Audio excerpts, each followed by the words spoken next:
Apha sithetha ngeendaba zabantu singabuzwanga, ulapha nje uthandazana wena kuqala.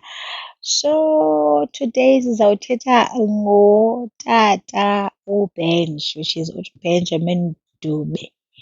I-City Press has reported okanye ibhalile ku-X account yayo on the 27th of July 2025 ke sana Sunday izolo about uBenj and like July, I don't know, but let's quickly have a on this article ibibalile ithi re-owned gospel singer Benjamin Dube could lose nearly 1 million to pay off a debt from an equipment and technical company. Dube, who recently made headlines when he announced his departure from the Spirit of Praise collective, could be sued. The fan favorite South African pastor who is mourning his close friend, Dr. S.D. Gumbi, were they friends? Has reportedly breached his verbal agreement. Okay. To pay for Gear House's music equipment and production.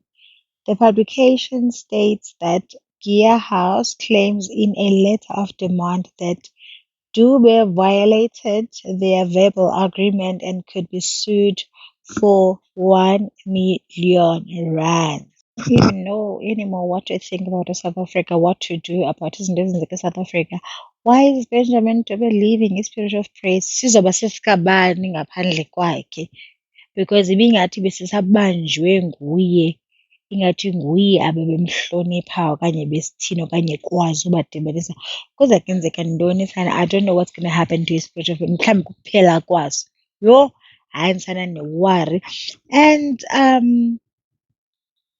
kwenzeka ntoni South Africa? Okay. Hi guys, this man must come and tell us why he's leaving his Spirit of Praise, because as much as in his daughters zakhe uBenj, I still samthanda and ndisawuthanda umculo wakhe. I still feel ukuthi uyi-anchor ye-Spirit of Praise. What do you guys think about this? Let's meet on the comment section ke sana. Akho mntu right no wrong ke apha bantase, wonke umntu unezimvo zakhe and you've got your right to write or to comment anything for as long as you're not rude. But if you're rude ke sana, akho nto izayenza mna ngaloo nto leyo. Bye, I love you all.